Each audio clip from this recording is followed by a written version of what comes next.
The average American consumes 900 more calories per day than the equivalent citizen in an OECD country. Welcome to Catch the Zenith, the podcast where I talk about high performance and business. My name is Nicola. I currently work in software sales, and today I will explain how my unconventional diet looks like, or more precise, how I attempt to stick to a healthy diet.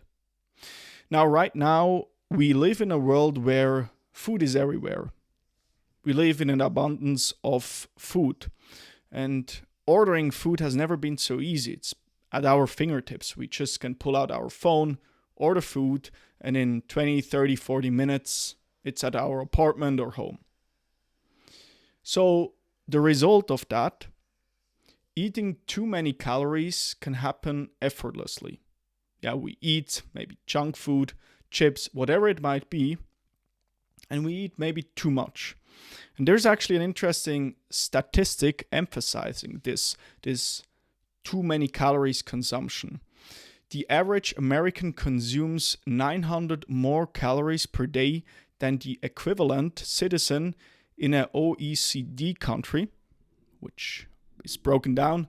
The average person in the USA consumes 3,864 calories per day, whereas in an OECD country, it's only 2,960 calories. Quite impressive. And from my perspective, this is in both cases still too much. In the USA, it's a lot too much. In the OECD countries, in the other countries basically, it's less, which is better, but still too much. And this is just my humble opinion. This is not backed by data or anything. I generally believe we consume way too many calories. And if we just reduce the total amount of calories, I think, that's just my belief, a lot of people can improve their health markers by significantly, maybe even by an order of magnitude. And there's actually a story from I heard it in a podcast, and maybe I got it wrong, but a professor did an experiment. He ate for 30 days just junk food, but he didn't eat too many calories. He reduced his total amount of calories to a very minimum, so he lost weight, but he was only eating junk food. And by simply reducing the amount of calories, he could improve his biomarkers or his health markers. And that is already an indicator. Therefore, just by reducing the calories can already help to improve health. I'm not saying this is the approach to go, obviously, to eat junk food, but just interesting to eat less calories in total can already help to improve our health. And if you combine that with nutritious food, with unprocessed food, maybe this can be even better. At least that's what I believe to be true. Now, so the point I wanted to make here, eating too many calories can happen effortlessly. Now, how can we ensure we consume the right amount of calories while still enjoying food? So first, we want to maybe reduce the calories. Maybe we want to lose weight or we don't want to gain weight. And at the same time, still enjoying food. Now, I give you two options how what I see could help. The first option is something I haven't tried personally, but a lot of people worked with. And the second thing is how I do it. The first option is the Hormozi diet. Alex Hormozi is a renowned entrepreneur, and he's famous for being in shape for decades. He's in very good shape, has always a six-pack, looks jacked. And the core idea of his diet is he just ensures hitting his protein targets, and then he backfills the leftover calories with whatever food he wants to eat. How does that work? So on a given day, he has a certain amount of protein he wants to hit. Let's say 200 grams of protein. I just make up something for the sake of this example. So he makes sure he eats enough proteins, protein shake, meat, eggs, whatever he's eating. I think in his case, it's a lot of meat.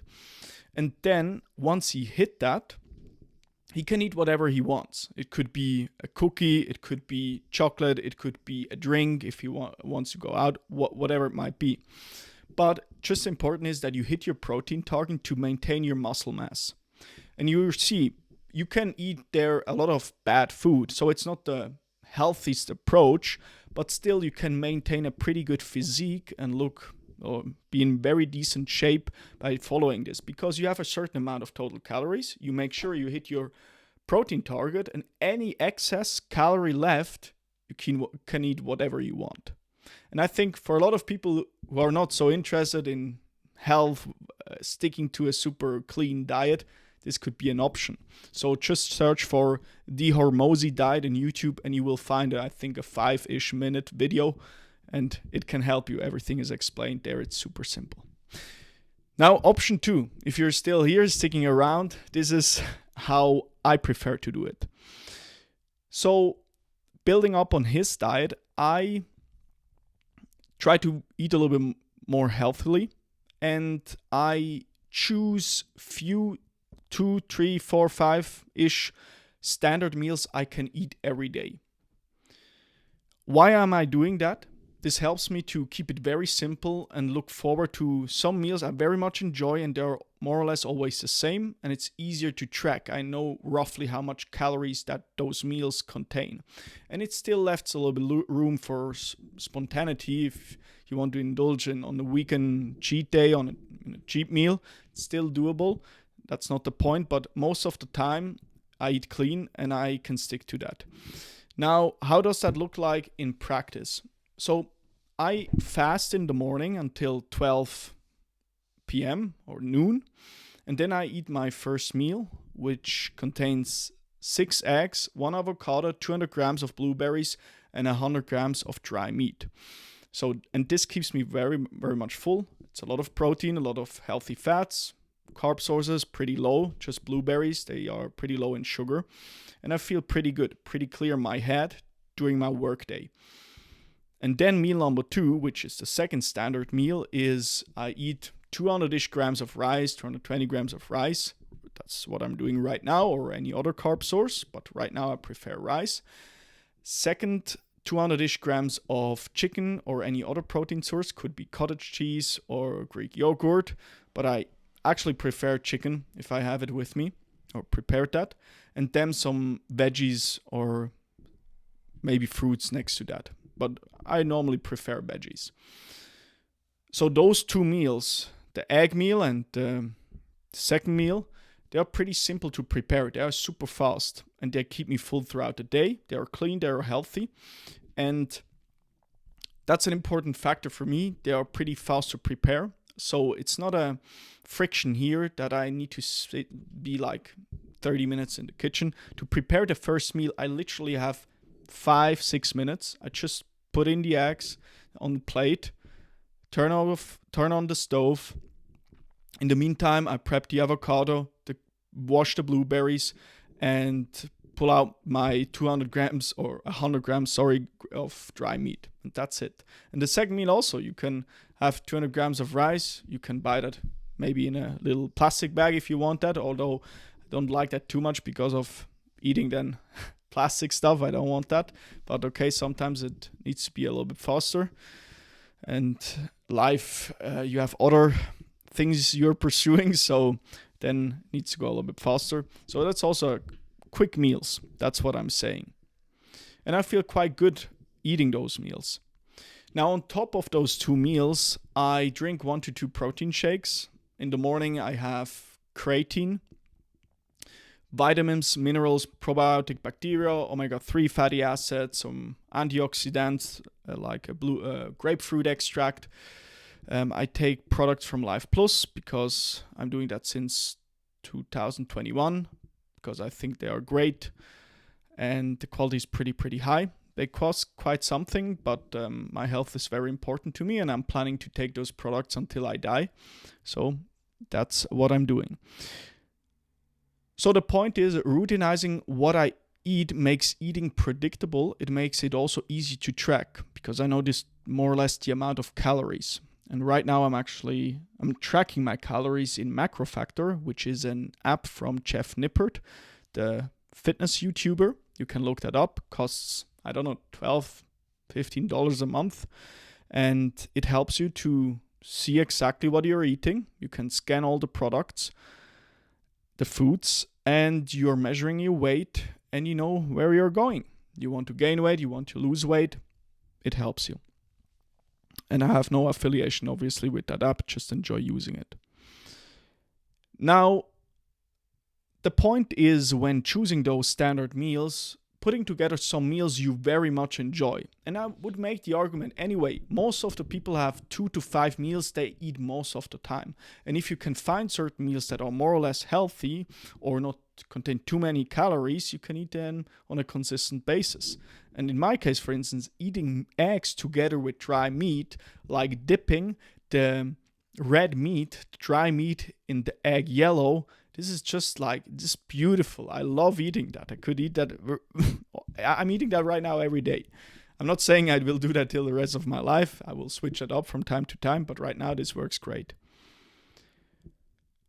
And I mentioned before, I still leave a little bit room for spontaneity. And I have this rule that I do 1 or 2 cheat meals per week. Try to reduce that as I'm getting older. Part of the reason is my health, but also, and this is maybe even more important, I want to be a good role model to my future children, seeing their dad eating consistent, a healthy diet, so they will maybe also adopt that and live healthily. But right now I'm still doing sometimes a cheat meal. And here's a quick tip how I do that. So if I do a cheat meal, I fast the entire day. I try to get in a workout, and then I have my cheat meal. And the cool thing is, if you haven't eaten anything and you worked out, the likelihood that you gain significant weight is pretty low, or it's lower. You still can go very crazy, obviously, with your cheat days, but that's how I attempt to not gain too much weight when I go for a crazy cheat day, because I can eat a lot, quite frankly. That's it. So 90% of the time, eating clean, sometimes a cheat day, choosing your standard meals. And I think a very important part of this when choosing those standard meals, and that's how I am doing it, those standard meals are containing more or less unprocessed food. More or less, I'm saying, like eggs, avocado, blueberries, dry meat, more or less, and rice, unprocessed food. Maybe Greek yogurt, not so unprocessed, or cottage cheese, fair enough. But most of it is nutritious food. Interestingly, if I eat for an extended period of time, very, very clean, my impulse control increases. And I wanted to bring that up because sometimes this gets missed out in the discussion when it comes to food. They just talk about the technicalities, that you should eat less calories to lose weight, and this is the thing you should eat. But a very important thing is, if you start eating healthily, your impulse control increases.